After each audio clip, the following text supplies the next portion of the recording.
वालेकुम गाइस, उम्मीद करती हूँ आप सब खैरियत से होंगे। आप लोगों ने पहले वाली वीडियो देख ली होगी तो जिसमें आप लोगों ने देखा था कि हम लोगों ने पहले पार्ट में उस एनाटमी के हम लोगों ने क्वेश्चन नंबर 1 to 5 करिकुलम के मुताबिक कवर कर लिए थे यूनिट नंबर 1 के। ठीक है, तो आगे आज हमारा फिर क्वेश्चन नंबर 6 और 7 और 8, 9, 10 मीन्स जो रिमेनिंग पार्ट है फिर यूनिट नंबर 1 का आज हम वो कवर करते हैं। तो अब जो क्वेश्चन नंबर 6 और 7 थे ना, इसमें हमारे पास आई थी बॉडी कैविटीज़ और फिर उससे रिलेटेड बॉडी ऑर्गन्स। तो मैंने कहा कि हम लोग ना एक ही पार्ट में उसको कवर कर लेते हैं, मीन्स एक ही क्वेश्चन बना कर कवर कर लेते हैं। ठीक है, अब देखें कोई अगर फॉर एग्जांपल आपको डिफाइन बॉडी कैविटीज़ लॉन्ग आ जाता है तो आप उसमें खाली बॉडी कैविटी की डेफिनेशन तो नहीं ना लिखेंगे। ऑब्वियसली आप लोग मतलब ऑर्गन्स उसके साथ ही लिखेंगे, मीन्स वो भी एक लॉन्ग है और ये भी एक लॉन्ग है। तो ये मतलब दोनों का क्वेश्चन में भी थोड़ा सा डिफरेंट हो सकता है लेकिन आंसर दोनों का बिल्कुल सेम है। ठीक है, तो हमारे पास क्वेश्चन नंबर 6 क्या है, डिफाइन बॉडी कैविटीज़, और क्वेश्चन नंबर 7 क्या है, discuss body cavities and list the organs lying with in each cavity. ठीक है, सबसे पहले हमारे पास फिर आ जाती है बॉडी कैविटी की डेफिनेशन। अब जो बॉडी कैविटीज़ है ना, इनको डिफ़ाइन करने के हमारे पास ना दो तरीके हैं। ठीक है, वैसे बॉडी कैविटी का मतलब क्या होता है, होलो या स्पेस, होलो स्पेस। ठीक है, अब वो कहता है any space in the body of multi cellular organism containing viscera और फ्लूइड इज़ कॉल्ड कैविटी।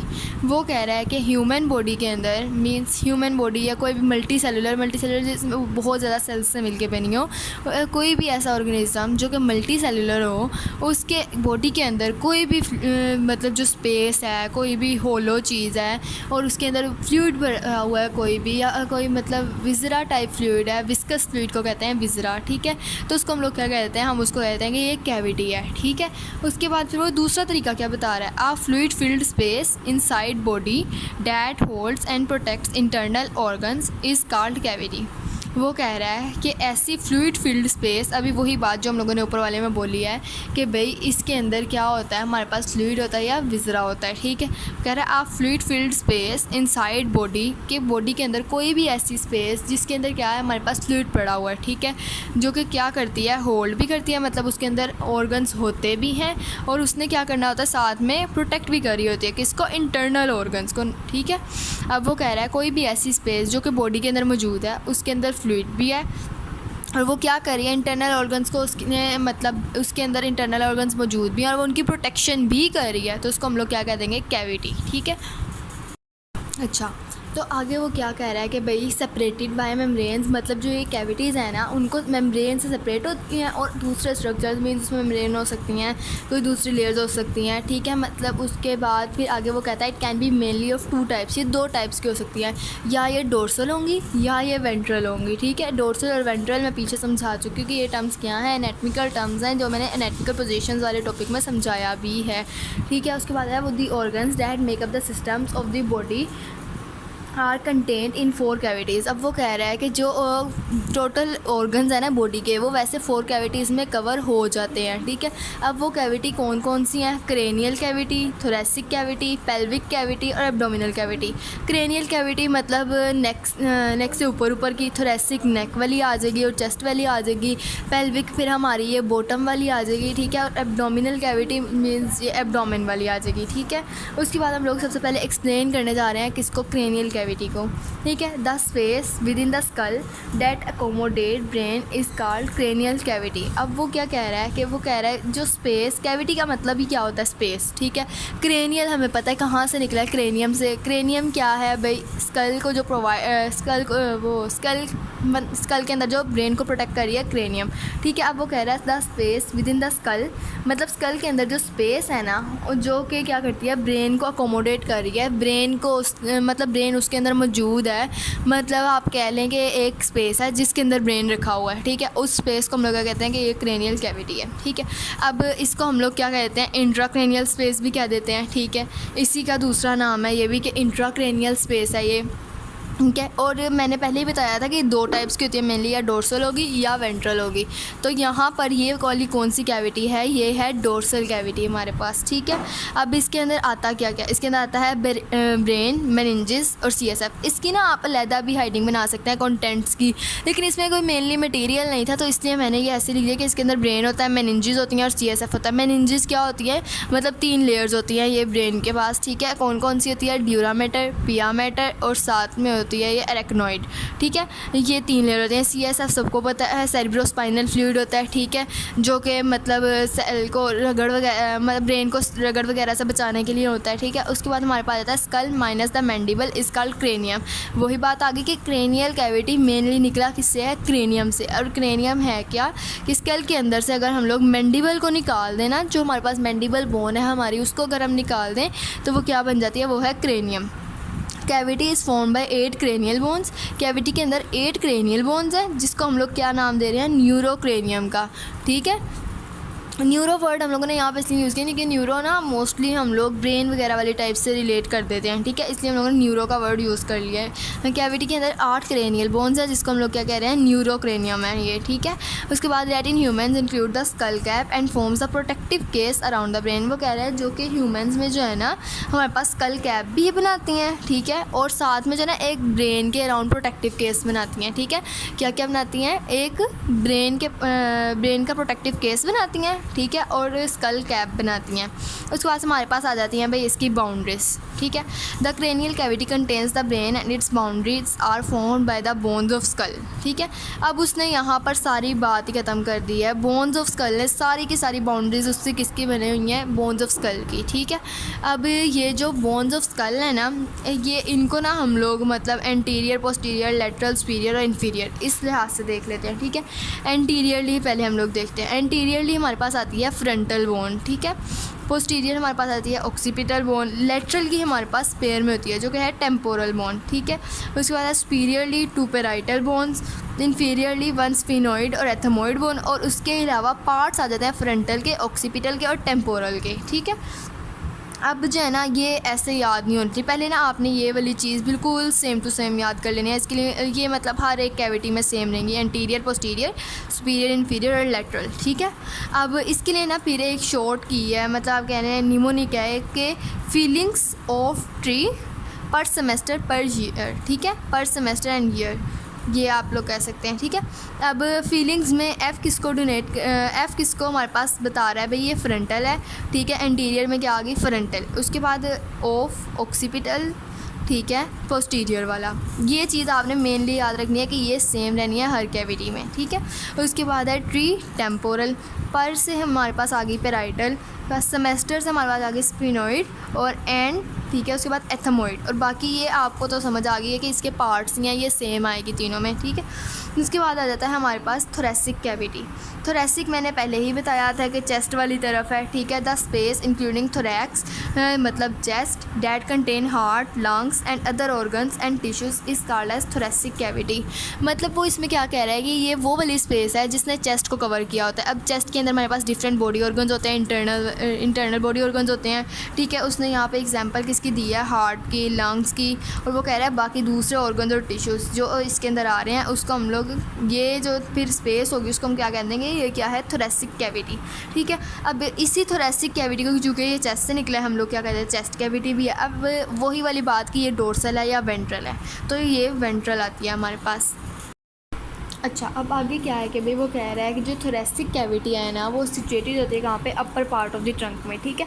मतलब जो हमारे ट्रंक का ऊपर वाला हिस्सा है उसमें हमारे पास क्या है, थोरेसिक कैविटी है। अब वो आगे जो उसने मेन चीज़ की है ना, जो मोस्ट इंपॉर्टेंट MCQ है, वो क्या है कि second largest hollow space in the body, means क्या है, ये दूसरी बड़ी स्पेस है, मतलब इससे बड़ी भी कोई है, और वो चीज़ हम आगे देखते हैं कि इससे बड़ी वाली कौन सी है, ठीक है। आगे हमारे पास आ जाती हैं इसकी boundaries. Its boundaries are form by a bony framework and a spotting muscles, ठीक है। बोनी फ्रेमवर्क मीन्स बोन्स के फ्रेमवर्क से बनी होती है। फ्रेमवर्क हम लोग कह लेते हैं हड्डियों के ढांचे को, ठीक है। उसके बाद भी हम इसमें कहते हैं कि भाई वही वाली position same, anterior, posterior, then superior, inferior and lateral, ठीक है। अब फिर एंटीरियर में हमारे पास कौन कौन सी आ जाती हैं, sternum and costal cartilages of ribs, ठीक है। एंटीरियरली में क्या है, the sternum and costal cartilages of ribs, ठीक है। Posteriorly the thoracic vertebrae, laterally 12 pairs of ribs and intercostal muscles, ठीक है। सुपीरियरली क्या है, structure forming root of neck. Inferiorly diaphragm, dome shaped muscle. Diaphragm हमारे पास क्या है, डोम शेप्ड मसल है, ठीक है। अब इसका भी एक निमोनिक है, क्या है, doctor Rabia Tahir school and college, ठीक है। डॉक्टर राबिया ताहिर ये कैसे बना है। अब ये वाली चीज़ें ना ये मैंने मतलब अपोजिट स्टार्ट किया, इन्फीरियरली से एंटीरियरली की तरफ गई हूँ मैं, ठीक है। अब देखें डॉक्टर राबिया से कैसे बना है ये बना है डॉक्टर डी से क्या हमारे पास आ गया डायाफ्राम, आर से हमारे पास आ गया रूट ऑफ नेक, ठीक है। उसके बाद फिर आर से हमारे पास आया रिब्स के साथ क्या होता है हमारे पास इंटरकोस्टल मसल्स अटैच होते हैं, तो चलो वो भी आ गए, ठीक है। उसके बाद हमारे पास टी से क्या होता है थोरेसिक वर्टिब्रे, ठीक है। उसके बाद स्कूल से हमारे पास स्टर्नम, सी से कोस्टल कार्टिलेजेस, ठीक है, ये भी हो गया। अब आगे हमारे पास इसके कंटेंट्स आ गए। वो कह रहा है जो the main organs and structures combined in the thoracic cavity are क्या, ठीक है, ब्रोंकाई हैं, 2 ब्रोंकाई हैं और 2 लंग्स हैं, ठीक है। उसके बाद हमारे पास आता है हार्ट है, एओर्टा है, सुपीरियर इंफीरियर वेना केवा है और न्यूमरस अदर ब्लड वेसल्स हैं, ठीक है। ईसोफेगस है, लिम्फ वेसल्स है, लिम्फ नोड्स हैं। लिम्फ नोड्स मेनली प्रेजेंट होते हैं आर्मपिट में, ठीक है। उसके अलावा ये थ्रोट में क्या से कहते हैं गले में भी होते हैं, ठीक है। उसके अलावा उसके बाद सम इम्पॉर्टेंट नर्व्स। अब इसमें जो मेन एक चीज़ है ना वो है मीडियास्टिनम, ठीक है। अब वो क्या कह रहा है the space between lungs including the structures found there. वो कह रहा है लंग्स के दरमियान जो स्पेस है ना, मतलब उस स्पेस के अंदर जो ऑर्गन्स भी आ रहे हैं उन सबको भी इंक्लूड करके उसको हम लोग मतलब उसमें ऑर्गन्स कौन कौन से आ गए हैं, फिर हार्ट आ गया, ईसोफेगस आ गया, ट्रैकिया आ गया है, थाइमस ग्लैंड आ गया है, ठीक हो गया। उसके अलावा फिर हमारे पास ब्लड वेसल्स आ गए हैं, इसको हम लोग क्या कहते हैं कि ये क्या है मीडियास्टिनम है, ठीक है। क्या कहा है मैंने the space between lungs including the structures, मतलब जो लंग्स के दरमियान स्पेस है इवन के उसके अंदर ऑर्गन्स आ रहे हैं तो हम लोगों ने उसको भी कंबाइन कर देना है, तो हम उसको कह देंगे कि ये क्या है मीडियास्टिनम है, ठीक है। उसके बाद it is generally a home to lymph nodes, वही बात जो मैंने अभी की कि ये लिम्फ नोड्स के लिए होम है। ये MCQs भी आ सकता है कि ये किसके लिए होम है, ठीक है। उसके बाद फिर आ जाता है provide protected pathway for the structures transversing from neck superiorly and into abdomen inferiorly. अब वो कह रहा है कि ये जो है ना मतलब एक पाथवे प्रोवाइड करता है जो कि बिल्कुल प्रोटेक्टेड होता है, मतलब हर तरह से महफूज होता है। किसके लिए भाई स्ट्रक्चर्स के लिए, कौन से स्ट्रक्चर्स के लिए जो नेक से सुपीरियर मतलब फ्रॉम नेक सुपीरियरली मतलब नेक से सुपीरियर है और एब्डोमेन से इन्फीरियर है, ठीक है। इंटू एब्डोमेन इन्फीरियरली मतलब एब्डोमेन में इन्फीरियरली आ रहे हैं और नेक में सुपीरियरली आ रहे हैं, ठीक है। उसके बाद हमारे पास अगली कैविटी कौन सी आ जाती है एब्डोमिनल कैविटी। एब्डोमिनल कैविटी क्या है the space between the thoracic and the pelvic cavity is known as abdominal cavity. अब ये थोरेसिक कैविटी मैं पहले एक्सप्लेन कर चुकी हूँ। पेल्विक कैविटी जो है ना हमारे पास एब्डोमिनल कैविटी के बाद आती है, इसलिए हम उसको बाद में देख लेते हैं, ठीक है। अब वही बात ये डोर्सल है कि वेंट्रल है, तो ये भी वेंट्रल है, ठीक है। 2 हमारे पास डोर्सल कैविटीज़ हैं और 2 ही हमारे पास वेंट्रल कैविटी हैं। अब जो डोर्सल है वो कौन कौन सी है, वो है क्रेनियल कैविटी और पेल्विक कैविटी। ये दोनों क्या हैं, ये दोनों डोर्सल हैं।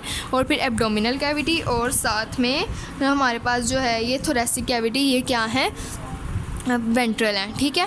अब मैंने कहा था इसके बारे में थोरेसिक कैविटी के बारे में ये सेकंड लार्जेस्ट होलो स्पेस है। तो फिर भाई फर्स्ट लार्जेस्ट कौन है, हमारे पास फर्स्ट लार्जेस्ट है एब्डोमिनल कैविटी, ठीक है। अब जो इसकी शेप है ना वो कहता है कि ये ओवल शेप में होती है, ठीक है। उसके बाद वो कहता है situated in the main parts of trunk, ये मेन पार्ट्स ऑफ ट्रंक में आती है, मतलब बेली वाले पोर्शन के मेन पार्ट में जो है ना ये चीज़ है, ठीक है। अच्छा, अब आगे वो क्या कह रहा है कि इसकी ये जो है ना line by parietal and visceral layers, मतलब पेराइटल और विसरल लेयर्स से हमारे पास ये लाइन हुई होती है, ठीक हो गया। That line the peritoneum, peritoneum जो है ना ये एब्डोमिन में एक और स्पेस होती है, उसको हम लोग कह रहे होते हैं, ठीक है। The space between these internal layers forms peritoneal cavity. वही बात आगे हमारे पास कि जो पेरिटोनियल कैविटी है ना वो पेराइटल और विसरल लेयर के दरमियान स्पेस को कहते हैं, ठीक है। क्या मैंने कहा है पेराइटल और विसरल लेयर के दरमियान जो स्पेस होती है उसको हम लोग क्या कहते हैं पेरिटोनियल कैविटी, ठीक है। उसके बाद हमारे पास आ जाती हैं इसकी बाउंड्रीज। इट्स बाउंड्रीज आर वही interior, posterior, lateral, superior, inferior, ठीक है। अब इंटीरियर में क्या कह रहा है ये muscles forming interior abdominal wall, interior से इंटीरियर एब्डोमिनल वॉल, पोस्टीरियर से the lumbar vertebrae and muscles for the posterior abdominal wall, ठीक है। लंबर वर्टिब्रे इसमें मेन चीज़ है और साथ में वही पोस्टीरियर एब्डोमिनल वॉल के मसल्स आ गए, ठीक है। Laterally lower ribs and the parts of the muscles of the abdominal wall, ठीक है। Superiorly diaphragm which separates its from the thoracic cavity, मतलब डायाफ्राम वो मेन चीज़ है जो एब्डोमिनल कैविटी को थोरेसिक कैविटी से सेपरेट कर रही होती है, ठीक है। उसके बाद inferiorly continues with the pelvic cavity, ठीक है। अब इसके लिए भी क्या निमोनिक है, इसके लिए हमारे पास है Pakistan degrading lower and lower areas, ठीक है। पाकिस्तान से क्या है पेल्विक कैविटी, पी से क्या है पाकिस्तान के पेल्विक कैविटी, ठीक है। ए से क्या है हमारे पास एंटीरियर एब्डोमिनल वॉल्स, ठीक है। उसके बाद है हमारे पास नहीं, पाकिस्तान से पी से एब्डोमिनल कैविटी, पी से पेल्विक कैविटी, ठीक है। डी से हमारे पास है डायाफ्राम, ठीक है। पाकिस्तान डिग्रेडिंग लोअर से हमारे पास वही लोअर रिब्स आ गई, ठीक है। फिर अगले लोअर के एल से हमारे पास आ जाएगा लंबर वर्टिब्रे, ठीक है। एंड फिर उसके बाद हमारे पास एरियाज से ए के आ जाएगा इंटीरियर एब्डोमिनल वॉल, ठीक है। Pakistan degrading lower and lower areas, ठीक है। उसके बाद हमारे पास इसके आ जाते हैं एब्डोमिनल कैविटी के जो है ना हमारे पास मतलब एक कन्वेंशन चली हुई है कि हम लोगों ने एब्डोमिनल कैविटी को जो है ना 9 रीजन्स में डिवाइड किया हुआ है, ठीक है। अब वो 9 रीजन्स कौन कौन से हैं हमारे पास, वो है left hypochondriac region, right hypochondriac region, right lumbar region, left lumbar region, ठीक है। Right iliac fossa, left iliac fossa, epigastric region, umbilical region, hypochondriac region. अब ये जो रीजन्स है ना ये असल में एक अलहदा से लॉन्ग क्वेश्चन है, तो हम लोग ना इसको बाद में कवर करते हैं बजाय इसके कि हम उस लॉन्ग को भी इसमें मिक्स कर देते हैं और इसको मज़ीद लंबा करते हैं, इसलिए हम लोग इस लॉन्ग को एक अलहदा ही वो रखेंगे, ठीक है। अब वो कहता है this facilitates the description of the position of organs and structures in it. वो कहता है कि ये जो मतलब चीज़ है ना, ये जो रीजन्स बने हैं इसका मेन काम क्या है, इसने ऑर्गन्स को और स्ट्रक्चर्स, जो ऑर्गन्स और स्ट्रक्चर्स है ना इसके अंदर, उसकी पोजीशन को हमें ना एक्सप्लेन करना है, मींस हमें फैसिलिटेट करना है इस लिहाज से कि हम लोग इजीली उस ऑर्गन के स्ट्रक्चर को भी पढ़ सकते हैं, हम इजीली उस ऑर्गन के पोजीशन को भी पढ़ सकते हैं, ठीक है। अब आगे आ जाता है हमारे पास contents. Most of the abdominal cavity is occupied by the organs and the glands of digestive system, ठीक है। वो कह रहा है इस एब्डोमिनल कैविटी के अंदर जो है ना बहुत सारे ऑर्गन्स भी होते हैं और ग्लैंड्स भी होते हैं, किसके, डाइजेस्टिव सिस्टम के। These are stomach, small intestine and most of the large intestine, ठीक हो गया, liver, gall bladder, bile ducts and pancreas.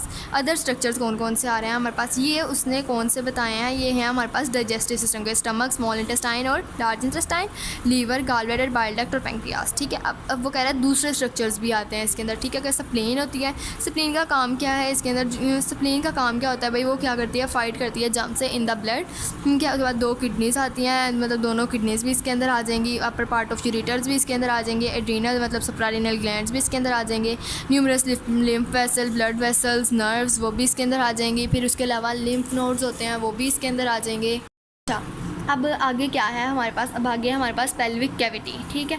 Pelvic मैंने पहले ही बताया कि मतलब कौन सी कैविटी को हम लोग कहते हैं, ठीक है। The space that extends from the lower abdominal cavity is called as pelvic cavity, ठीक है।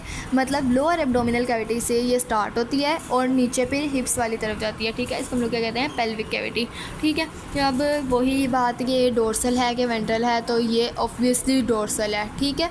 उसके बाद also known as true cavity और इशियोप्यूबिक आर्च, ठीक है। अब हम इसको ट्रू कैविटी भी कहते हैं, ये वाहिद है जिसको हम ट्रू कैविटी कह रहे हैं। और इशियोप्यूबिक क्यों कह रहे हैं, क्योंकि इसमें इशियम भी होती है और प्यूबिस भी होती है, ठीक है। इसको हम लोगों ने इसलिए नाम दिया इशियोप्यूबिक आर्च का, ठीक हो गया। ये रफली फनल शेप्ड होती है। अब ये किसके लिए होम है, ठीक है, ये होम है यूरिनरी ऑर्गन्स के लिए, most of the reproductive organs के लिए, ठीक है, and distal part of the digestive tract in humans, ठीक है।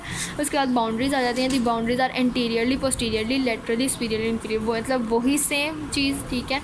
एंटीरियरली में प्यूबिक बोन्स आ जाएंगी, पोस्टीरियर में सैक्रम और कोकिस आ जाएंगी, ठीक है। लेटरल में इननोमिनेट बोन्स आ जाएंगी, सुपीरियर में continuous with the abdominal cavity, inferior muscles of the pelvic floor, ठीक है। अब इसका निमोनिक हमारे पास क्या बनता है, I am public service commission officer, ठीक है। आई से क्या है हमारे पास, आई से हमारे पास है इननोमिनेट बोन्स, ठीक है। ए से हमारे पास है भाई एब्डोमिनल कैविटी, ठीक है। उसके बाद है पी से हमारे पास है पेल्विक फ्लोर, ठीक है। उसके बाद है पी से हम लोग पेल्विक फ्लोर भी कह सकते हैं, और पी से ही हम लोग पब्लिक भी, मतलब पब्लिक का पी हम लोग प्यूबिक बोन्स के लिए भी यूज़ कर सकते हैं, ठीक हो गया। सर्विस से सैक्रम, कमीशन वाले से कोकिस, ठीक है। और ऑफिसर वाले से हम लोग वो ऐसे ही लगा रहे हैं ताकि हमारे पास एक निमोनिक अच्छा और कंप्लीट बन जाए, ठीक है। मतलब क्या है, आई से क्या है हमारे पास इनोमिनेट बोन्स, ठीक है। तो उसके बाद है एम के ए से क्या है हमारे पास एब्डोमिनल कैविटी, ठीक है। पब्लिक के पी से हमारे पास प्यूबिक बोन्स भी बनता है और पेल्विक फ्लोर भी बनता है, ठीक है। सर्विस से हमारे पास सैक्रम और कमीशन से कोकिस, ठीक है। अब उसके बाद हमारे पास कंटेंट्स आ जाते हैं। The pelvic cavity contains the following structure sigmoid colon, rectum और anus, some loops of small intestine, ठीक है। उसके बाद फिर भाई urinary bladder, lower parts of the ureters and the urethra, in females the organs of the reproductive system, ठीक है। Uterus, uterine tube, ovaries और वजाइना, ठीक है। मेल में, अब ये मेल और फीमेल में डिफरेंस आ रहा है। वो मेल की reproductive system means reproductive system male और फीमेल में ऑब्वियसली डिफरेंट है। तो फिर रिप्रोडक्टिव सिस्टम कौन कौन से? यूट्रस, यूट्राइन ट्यूब, ओवरीज और वजाइना। मेल में क्या है? Some organs of the reproductive system, prostate gland, seminal vesicle, spermatic cord, deferent ducts, vas deferens जिसको हम लोग कहते हैं, ठीक होगा। Ejaculatory ducts and the urethra, मतलब इजैक्यूलेटरी डक्ट और यूरिथ्रा मेल में जो है ना वो कॉमन, मतलब रिप्रोडक्शन के लिए भी सेम है और साथ में ना उसकी यूरिनरी सिस्टम में भी सेम है। मीन रिप्रोडक्टिव और यूरिनरी सिस्टम में जो मेल की चीज़ कॉमन है वो क्या चीज़ है? इजैक्यूलेटरी डक्ट और यूरिथ्रा, ठीक है। तो हमारे पास ये वाला क्वेश्चन हम लोग यहाँ पे कंप्लीट कर रहे हैं। अब हम लोग मूव करते हैं नेक्स्ट क्वेश्चन की तरफ। तो अब हमारे पास करिकुलम के मुताबिक जो अगले क्वेश्चंस बचे हैं ना उनमें मेनली 8, 9 और 10 बचा था, ठीक है। अब वो क्या क्या है कि भाई identify abdominal pelvic region and quadrant, ये क्या है? क्वेश्चन नंबर 8 था, ठीक है। Identify the organs present in 9 abdominal pelvic region, ठीक है, ये क्वेश्चन नंबर 9 था। और क्वेश्चन नंबर 10 क्या था? Briefly discuss the importance of abdominal pelvic quadrants and region. Means ये एक ही तरह के सवाल हैं, ठीक है। इनका आंसर भी ऑलमोस्ट बिल्कुल सेम बनता है, बिल्कुल कोई भी डिफरेंस नहीं आता। मीन्स थोड़ी सी चीज़ें बस ऐड हो जाती हैं, ठीक है। अब मैंने इसको सोचा कि इसलिए हम लोग ना इसको भी एक ही चीज़ में कवर कर लेते हैं, बजाय इसके कि हम हर एक सवाल को बार बार अलहदा ही लिखते रहें, ठीक है। तो अब हमारे पास हम लोग स्टार्ट करते हैं एब्डोमिनो पेल्विक रीजन से।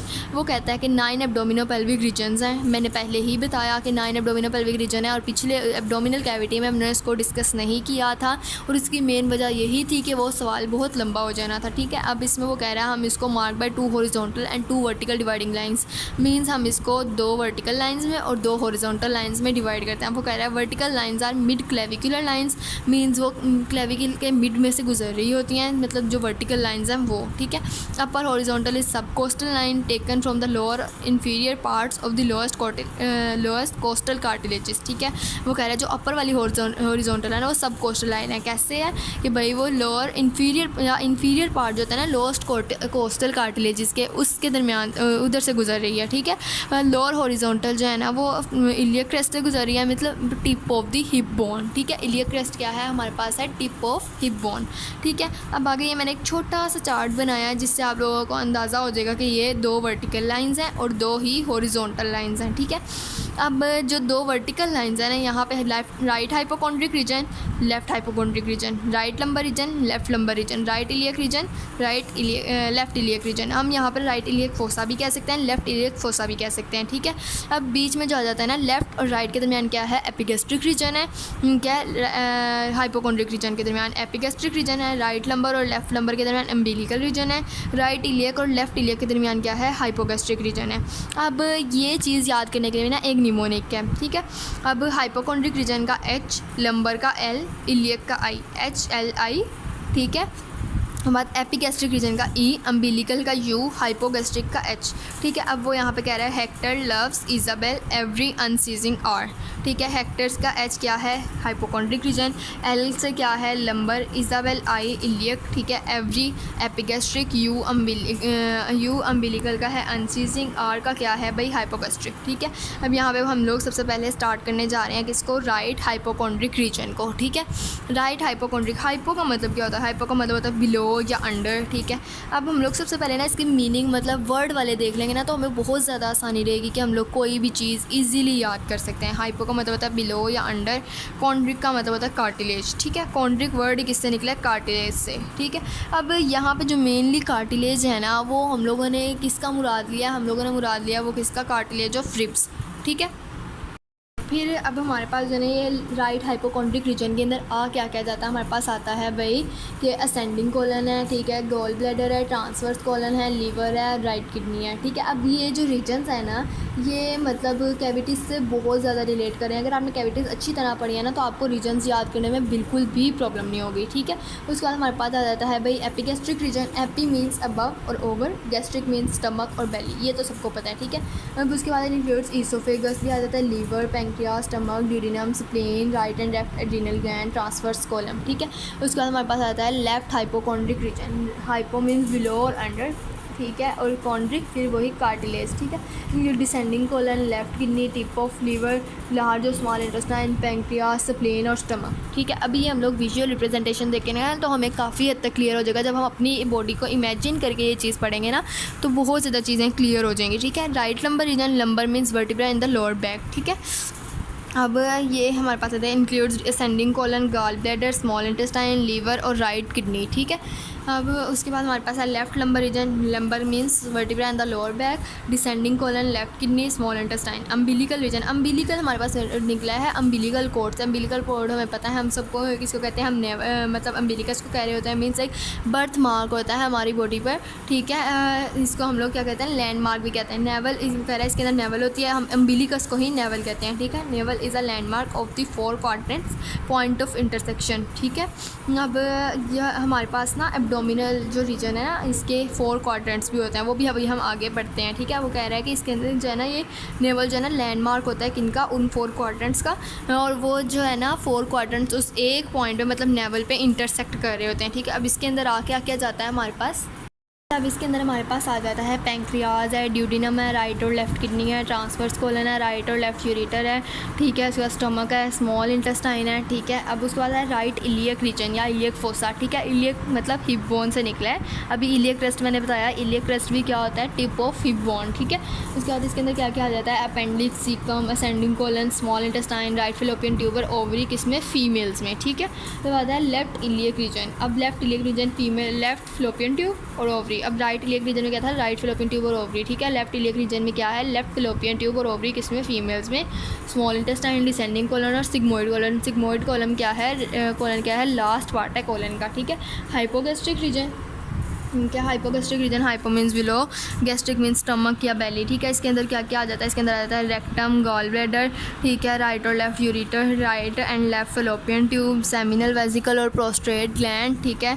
और वेस्ट रेफरेंस किसमें, मेल में, सेमिनल वेजिकल, प्रोस्टेट ग्लैंड और वेस्ट रेफरेंस, ठीक है। उसके बाद स्मॉल इंटेस्टाइन है, राइट और लेफ्ट फेलोपियन ट्यूब और ओवरी से फीमेल्स में, ठीक है। अब आगे हम इसकी इंपॉर्टेंस देख लेते हैं। ये हमारे पास 9 रीजन्स तो कंप्लीट हो गए ना।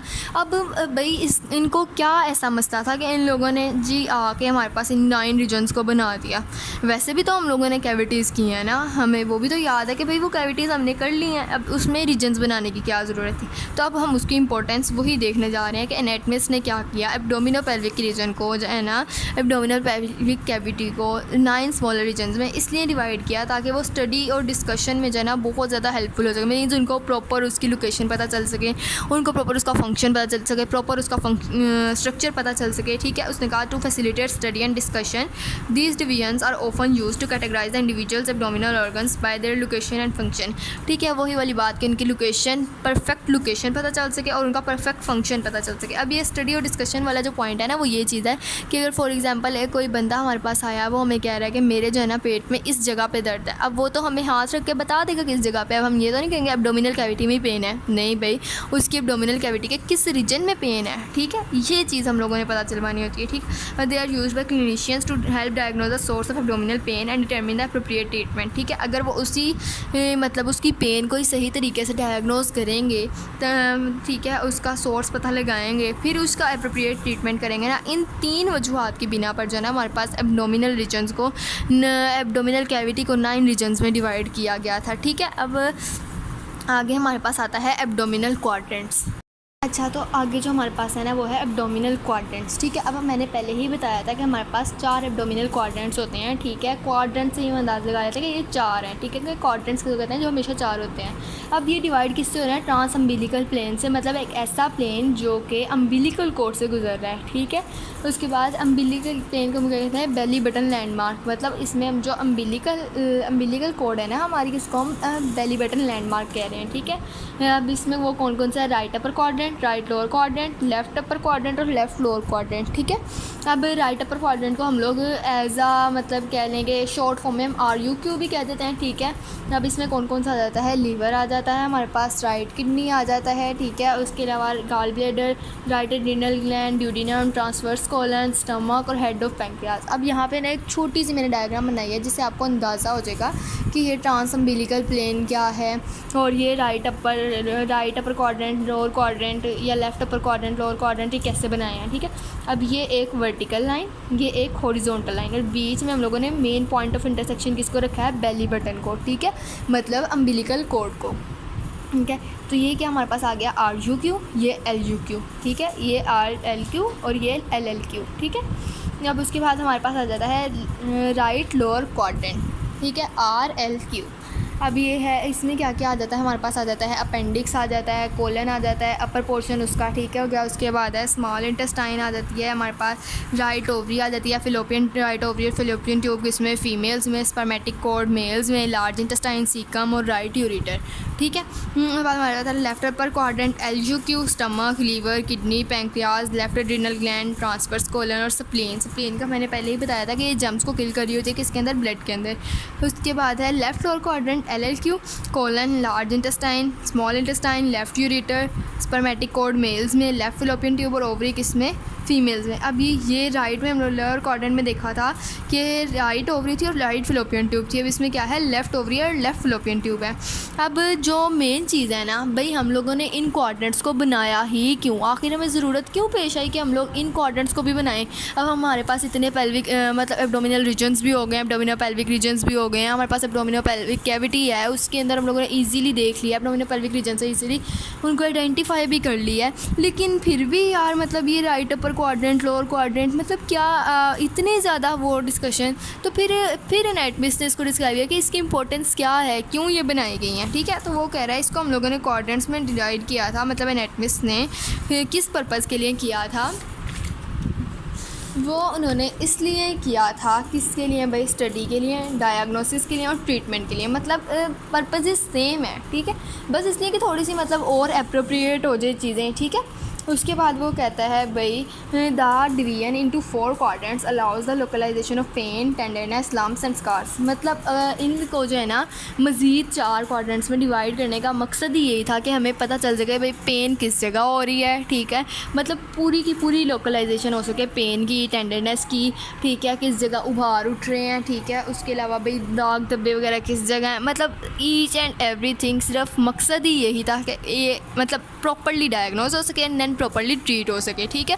और फिर ट्रीट किस तरह करना है, पहले जो डायग्नोज हुआ है उसकी मतलब बहुत ज़्यादा अप्रोप्रिएट वे में स्टडी करनी है और देन उसको डायग्नोज करना है। तो यहाँ तक था आज हमारा लेक्चर, ठीक है। और बाकी अगले लेक्चर में हम लोग देखते हैं कि हम लोग डायग्रामेटिक रिप्रेजेंटेशन उसमें देख लेते हैं कि लेक्चर वैसे ही बहुत लंबा हो चुका है, ठीक है। तो बाकी ये लॉन्ग आज यहाँ पर एंड होता है। अगर आप लोगों को वीडियो अच्छी लगे तो मुझे ज़रूर बताइएगा। अल्लाह हाफिज़।